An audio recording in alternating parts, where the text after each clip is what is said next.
Welcome back to my channel. This video is going to be very short and about a very important topic right now, which is GATE 2023 last minute suggestion. GATE 2023 is on 5th February. English is on 5th February. The concern of this video is whether it is possible to crack GATE English in the first attempt.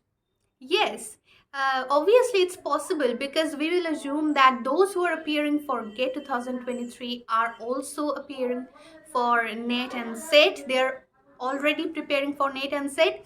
And if you were preparing for NET and SET and aware of the overall syllabus of them, then you are highly qualified for GATE. The syllabus of GATE is pretty much same, if not less than NET or SET.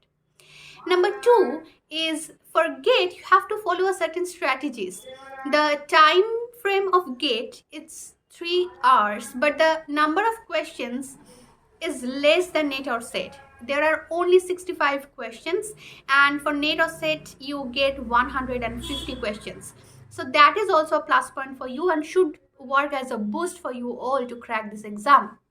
Number three, and also very important, is that the general paper part, which sometimes sounds really a little bit tricky, but if you give it a little bit time and patience and focus, which you will be able to do because there will be enough time for you to do that. So if you give it proper focus, then you will be able to solve them. If you are unable to solve a question that bears negative marking, then just leave it. I have told this again and again in my other videos also. If that carries negative marking, leave the question. Okay. Another thing that I forgot to mention in my last video that I made on GATE 2023, that is, there are a lot of questions. Those have multiple correct answers. You people sometimes have doubt about whether multiple right answers questions can be scored if you mark less number of questions. Let me get it a little bit clearer. It is, if a question has 3 correct answers and you mark 2 correct answers of them, then you are not gonna get the marks. If you are if the question has 4 correct answers and you mark 3 correct answers, you're not gonna get the mark. Similarly, if it has 3 correct answers, you mark all the 3 correct answers, but you add the 4th option too, then obviously you are not going to get the point. So for the multiple choice questions, multiple correct answers question, you should read the question very well.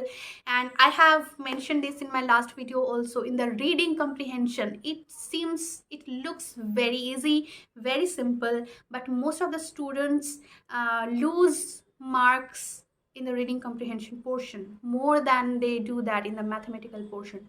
So you should be very cautious while you are reading a passage and you are answering the questions from the reading comprehension.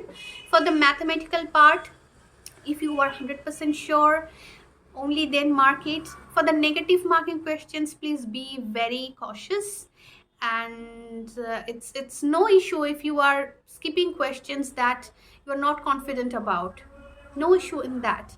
But if you are overconfident and mark all the questions, then negative marking will just drown you in failure. So don't do that. Attempt only the questions that you are super confident about, and the questions that do not have negative marking, you can mark them. Even if you are not confident about them, you can mark them. So be very cautious what questions have the negative marking and what questions do not have the negative marking. You will have the proper idea of this in the very first page that opens before you enter the exam. In the computer screen before you are starting your exam, there you have to tick agree with something, if I'm not mistaken. You have to tick it, and then you have to if the screen will move on to the question paper. So in the question paper where you have to mark I agree or something like that, there read that paper, read that screen very carefully, because there you will be given what questions have the negative marking, what questions do not have the negative marking. Again, telling you 1 mark, sorry, 1 mark question has 0.33 negative marking. 2 marks questions have 0.66 negative marking. So 2 marks questions you should be more careful, very very careful. So buckle up. It's not gonna be super difficult. If you just like if you score more than 46-50%, it's likely that you will qualify this exam. It is also dependent on the level of difficulty of this question paper. So it varies year to year. We have only seen two GATE, 2021 and 2022. Let's see how 2023 is gonna be. Don't be nervous, be super chill, and go to the examination hall with proper precaution. Mask and sanitizer, keep them ready, and bring your documents, important documents, carry your important documents, and be very calm and quiet and relaxed while you are sitting on the chair before the screen, because if you are panicking, then that can affect your exam performance. So don't worry, all the best for all of you, and you are able to crack GATE in the first attempt if it is your first attempt. So don't be scared, don't think about anything, just give it your best and the rest will follow. Thank you so much. Subscribe to my channel and like, share and comment. Bye. Also, just don't forget to check out the previous year's question papers, because they are the key to give you a concrete idea about what kind of questions come. You can visit my YouTube video that I made on GATE 2022, a detailed analysis of the question paper, and I can assure you that you will get a very clear-cut idea about the exam and the pattern of the questions that come in this examination. So I will paste a link down below in the description box. Don't forget to check that out.